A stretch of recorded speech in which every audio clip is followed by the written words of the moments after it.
Last November, I visited Paris for the first time and did a ton of research on all of the so-called best places to eat in Paris. We ate at as many restaurants as we could squeeze into this trip. So were they worth the hype or were they overrated? Let's find out. And a special shout out to our subscriber for voicing over the restaurant names. French is not easy and the ch was not ching for me, so thank you.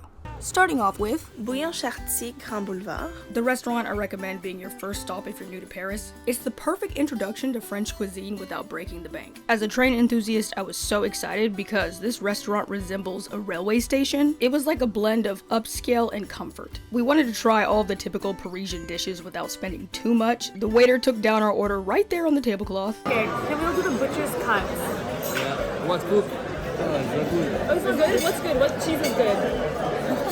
But we had to knock escargot off the list right away, and I will say this ended up being my favorite French food of all time. I don't know how to do that. How is it?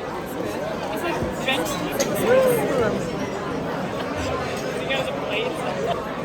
It's gonna be good. Layla said it tastes good. It literally tastes like scarlet. I feel like Japanese things are weirder. I know. Next, the infamous Angelina. The line to get into the actual restaurant was like hours, however, they did have a cart outside offering their signature hot chocolate, which is all I wanted to try anyways. I will say this did not disappoint. Angelina's hot chocolate, absolutely worth it. The hype is real. Worth the hype. Angelina Jolie would be like, yes, this is the hot chocolate that deserves my name. However, their actual restaurant, I did get to try at their location located inside of the Palace of Versailles, and bruh, it's gonna be a no from me. There's only so much information I can cover in this video, but if you want the tea, I created a new blog post over on my website with the sponsor of today's video, which is Squarespace. If you didn't know, Squarespace is an all-in-one platform that allows you to create a variety of things like a website, a store, a blog, a podcast, or anything you can think of. I usually write things down in a notebook, but I wanted to start putting more things up on my website for you guys. Luckily, they make everything super duper easy. I just love their customizable templates. They have 24/7 customer service if you have any questions, and they offer amazing analytics to help you track and see just how your site is doing. So if you want more information on where to eat in Paris, definitely go check out my blog. And if you're interested in Squarespace, go to squarespace.com and sign up for a free trial. And when you're ready to launch, go to squarespace.com/Sundaiklove and you can save 10% off your first purchase of a website or domain. We were super excited since we didn't get to dine in at their other location, and we started off, of course, with their signature hot chocolate, and for some odd reason, it wasn't as good. The menu was quite limited. It must be because of the location, but we ordered all kind of stuff, and all of it, in my opinion, was nasty. Besides the potatoes, but like, how do you mess up potatoes? This fancy dry and wet soup I ordered was probably the nastiest of them all. Other than the bad food, the server, for some odd reason, was super nice to my friends and extra mean to me the entire time. Hot chocolate, no. I don't even want to rate it. Food, 5. Sweets, 10. Atmosphere, 10. Service, mixed feelings. I don't know what to say. The guy kept like teasing me the whole time, but with a straight face, and I was like, you're serious. One of the servers was hot and wanted to ask for my number, but I was like, I don't live in this country, so it's just a waste of both of our time. So, yeah, service was both.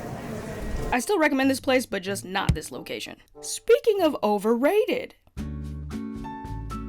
Le Café Madly. From the pictures, this is the restaurant of dreams. Infamous for its open-air terrace seating that has a view of the Louvre. But sadly, we just happened to be seated in the only spot where you couldn't actually see the Louvre. We did ask if we can move to one of the other open spots, but they said no. The female staff was less than pleasant. However, I will say, it seems like they only hire good-looking males because all of the male servers, at least there was something to look at. The food was absolutely amazing. I will say the serving sizes were a little small. It was expensive, but definitely well worth it.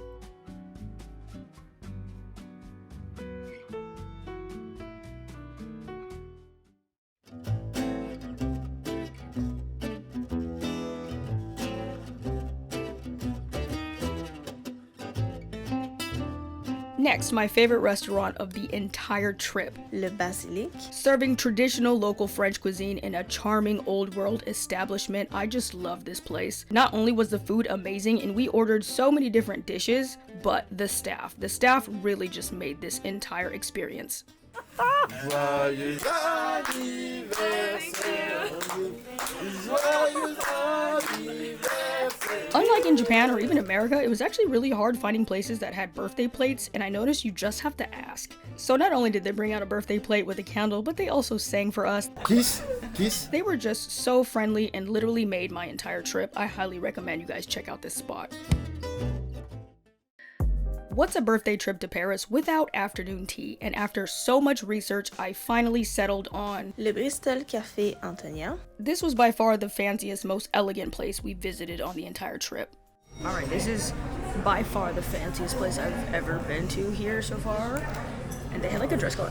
Pretty much every place we've been to so far has had a dress code, but this time I actually understand. Like, the dress code fits the atmosphere, and like the service so far has been just insane. I'm like, yeah, I feel like royalty. They offer dessert plates with custom messages on them, and everything that we ate was very, very delicious, but we were so full.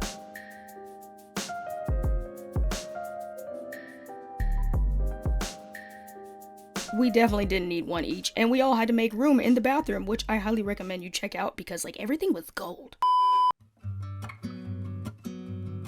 When I think of Paris, the first restaurant to come to mind is La Maison Rose. This was definitely the #1 place I wanted to visit the most, and luckily they did not disappoint. However, I do wish I got to sit in their outdoor seating, but they didn't have it out because it was November and a little bit too cold for that. But the staff was so friendly. They made us feel like family. The food we ate was actually very good. I love how although it was small, we never felt rushed. Book this place early because the place is small and spots are limited. And they also did a birthday plate for me with a candle and came out to sing happy birthday. It was amazing.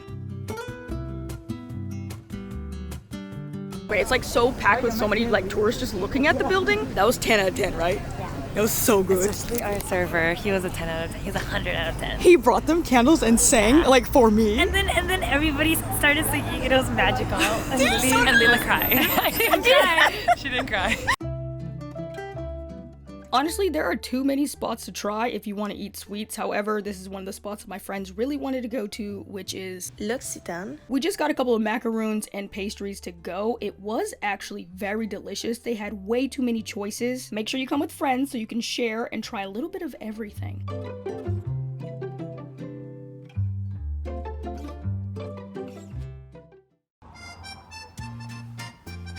Not French, but this Italian spot is definitely worth a stop. It was so delicious. Their menu changes often though, so you just gotta come and see. Everything we had was great. I really loved the atmosphere of this place. Like, this is where I felt like, oh yeah, I'm in France, even though it's an Italian place.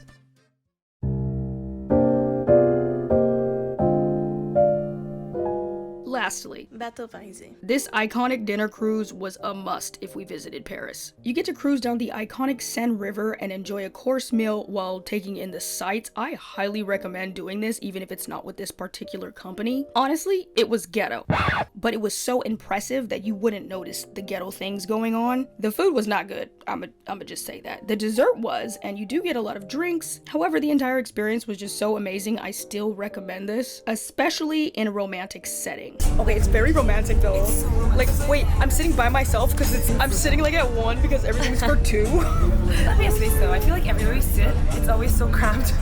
So this is a nice space. I definitely recommend the night cruise over the lunch cruise so that you can see the Eiffel Tower all lit up. It's just breathtaking. Oh my god. How do people freaking do this? What the flip is wrong with y'all? Yo, I'm legit gonna vomit. I really don't know how to rate that. I have mixed feelings. Our server was great. The guy who operating the thing, awful. The actual experience, I'd give it a 10. Honestly, it's a really cool thing. You should do it, especially if you're a couple. However, like the food, the experience of booking it and getting there and the service knocks it down quite a bit. Experience 10, everything else, I want to give it a 5, but I'm gonna say 6. And just a little bonus, like I had to. We had to go to McDonald's. Sausage? Big Mac. What the flip is Big Tasty? Whoa, there's a bunch. Look at all those cheeses. Cheddar and beef, cheddar bacon. All right, today's kind of a free day because we only had one thing scheduled, which was the lunch thing that we went to earlier. I'm so glad I'm with Layla because she's always down for McDonald's. She's literally my only McDonald's friend. Is anyone else actually obsessed? Like, McDonald's is great. I don't know where all the haters came from. And they're like, oh, that's so unhealthy. But then they go eat like a bucket of cheese somewhere. And I'm like, that's just as bad. Anyways, We looked at the menu last night and we were so overwhelmed at how much different stuff they had on the menu at McDonald's here. They had 2 different fish burgers. Fish fillet is literally my favorite thing to order at McDonald's. Anyways, it's sad. Like, you're in Paris, you're in France. This like the best place to eat food and we're going to McDonald's, but like, you have to understand, you have to try the new stuff. Potato wedges with a creamy sauce. Similar to ranch, but it's not ranch. Yeah, it's like It's mild ranch. Can't believe they came out with a freaking quesadilla. The McFirst fish, which I was really excited about. Yo, why would you put ketchup on a fish sandwich? oh, it's great. Okay, so we had the McFirst Poisson. which means fish, and then the McFish, which I feel like is really sad looking. It is. Like, it doesn't even have cheese, like the fillet. fish fillet. Yeah, this is sad. Are we gonna regret it? Exactly like a fish fillet with just ketchup. Yeah. Is there no tartar sauce? Nope. Oh, what? Or Any any jam? It's in the fish. There's nothing. It's really sad. Although I tried to eat at all of the infamous places, there were still so many things that I did not get to try, so I can see myself coming back to Paris. Anyways, I hope this video was helpful. Definitely check out these places that I recommend, and you might want to think about skipping some of the others. If you found this video helpful, be sure to give it a thumbs up and subscribe, and I will see you guys in the next one.